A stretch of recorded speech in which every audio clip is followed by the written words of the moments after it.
नमस्कार। मैं फिर से हाजिर हूँ आपके समक्ष आपके अपने चैनल एस्ट्रोलॉजर इंद्रशेखर में।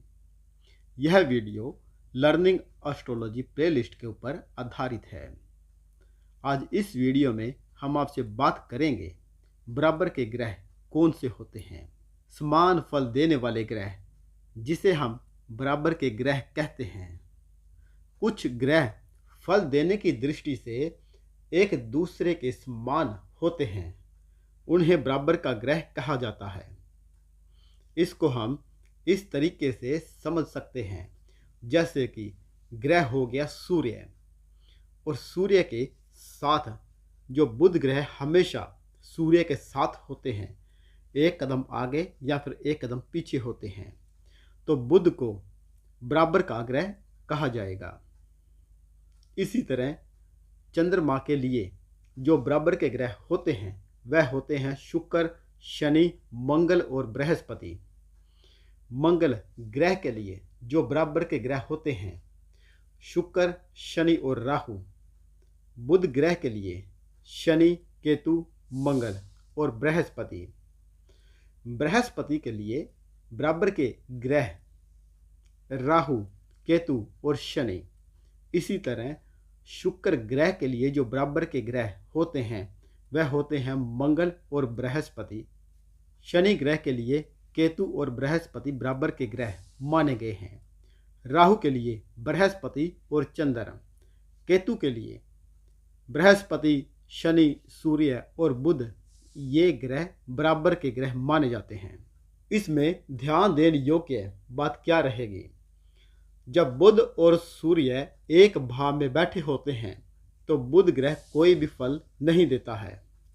यहाँ पर आपने YouTube के ऊपर कुछ एस्ट्रोलॉजर, कुछ ज्योतिषियों को आपने वीडियोस में देखा होगा।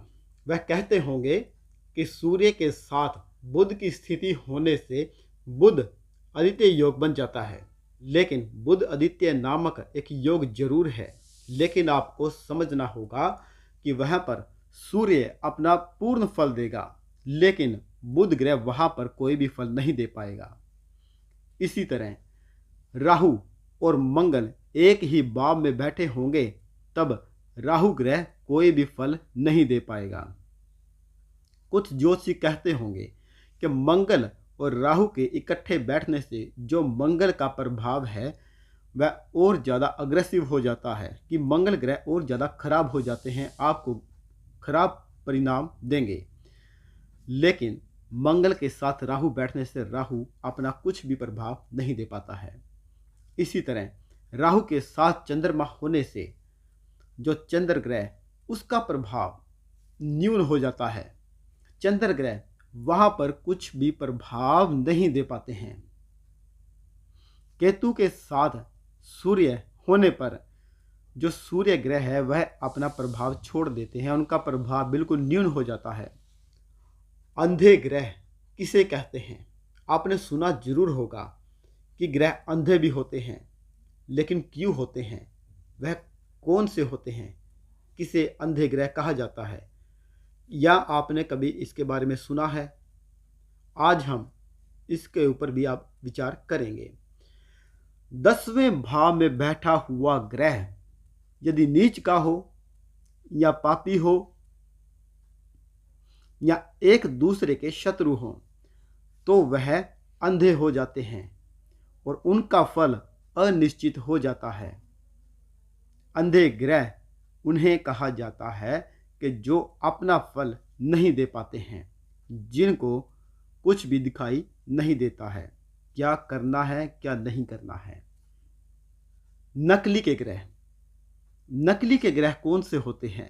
कभी आपने सुना कि नकली के ग्रह कौन से होते हैं, किसे कहा जाता है? आज नकली ग्रह को भी आज हम पकड़ेंगे। दो ग्रहों की शक्ति मिलकर किसी तीसरे ग्रह की शक्ति के बराबर हो तो तीसरा ग्रह अकेला ही उन दो ग्रहों का स्थान ले सकता है। जैसे कि ग्रह युति और नकली ग्रह। बुध और शुक्र के लिए सूर्य को नकली ग्रह कहेंगे। सूर्य और बृहस्पति के लिए चंद्रमा नकली का ग्रह समझेंगे। सूर्य और बुध, इसमें मंगल नेक होगा। सूर्य और शनि, इसमें मंगल बद हो जाएगा। इसी तरह बृहस्पति और राहु, इनके लिए नकली का ग्रह बुध माना जाएगा। राहु और केतु के लिए शुक्र ग्रह नकली हो जाते हैं। अशुभ ग्रहों के निवारण के लिए उपचार करते समय नकली ग्रहों का विशेष ध्यान भी रखा जाता है। यह आपको जरूरी रखना चाहिए। पाप ग्रह और पापी ग्रह, यह ग्रह कौन से होते हैं, कैसे इनको पहचान सकते हैं? लाल किताब के अनुसार राहु और केतु को पाप ग्रह कहते हैं। यह तो आप सब जानते हैं भली भांति, आपने सुना भी है, आपने पढ़ा भी है। गुरु, शुक्र, बुध और चंद्र, यह ग्रह यदि 3, 6, 8, 9 और 11वें भाव में हो तो यह पापी ग्रह कहलाते हैं। गुरु, शुक्र, बुध और चंद्र यदि 3, 6, 8, 9 और 11 भाव में हो तो यह पापी ग्रह कहलाते हैं। आपने कभी सुना इसके बारे में? इसी तरह शनि 3 और 11 भाव में बैठे हों तो यह भी पापी ग्रह बन जाते हैं। मंगल यदि 2, 3 और 9 इन भावों में बैठे होंगे तब मंगल भी पापी ग्रह कहलाता है। साथी ग्रह, साथी ग्रह कौन सा होता है, किसे हम साथी ग्रह कहते हैं? जब ग्रह अपने निश्चित भाव को छोड़कर किसी अन्य ग्रह के भाव में अदल बदल कर लेता है तब वह साथी ग्रह कहलाता है। जैसे चंद्रमा 4 नंबर भाव का स्वामी है और शनि 10वें भाव का स्वामी है। दोनों ही ग्रह एक दूसरे के भाव में, अर्थात शनि चले गए चतुर्थ भाव में और चंद्रमा चले गए 10वें भाव में, तो वह साथी ग्रह कहलाते हैं।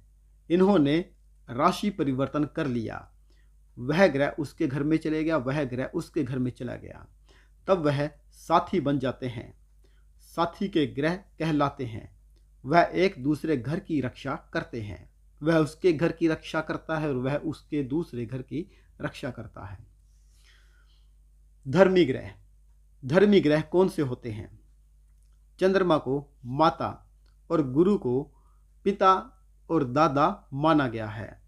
कोई भी व्यक्ति समय के माता पिता का बुरा नहीं करेगा, लेकिन आज का जो समय चल रहा है इसमें हम कुछ नहीं कह सकते। इसी प्रकार शनि, राहु, केतु पापी ग्रह हैं, किंतु विशेष स्थिति में यह ग्रह धर्मी ग्रह बन जाते हैं। राहु केतु चतुर्थ भाव में स्थित होने से यह धर्मी बन जाते हैं। चंद्रमा के साथ भी होने पर, किसी भी भाव में होने से यह ग्रह धर्मी बन जाते हैं।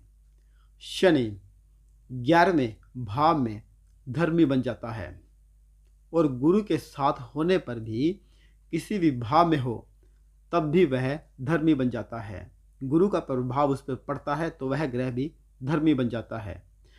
यह अन्य किसी भाव को या किसी ग्रह को पीड़ित नहीं करते, बुरा प्रभाव नहीं देते। माता का भाव और पिता के भाव को कभी भी पीड़ित नहीं करेंगे। स्थायी कारक ग्रह कौन से होते हैं? कई बार जो ग्रह है उसका असर रोकने के लिए हम कुछ ना कुछ उपाय करते हैं, दान पुण्य करते हैं, लेकिन जो पक्के हालत के ग्रह होते हैं वह कौन से होते हैं जिससे कि हम उसे शुभ या अशुभ प्रभाव को नहीं रोक सकते हैं? उस ग्रह को हम कैसे पहचानेंगे? यदि कोई ग्रह अपने कारक भाव में बैठा हो तब वह पक्की हालत का ग्रह माना जाएगा। उसके शुभ व अशुभ प्रभाव को नहीं रोका जा सकता।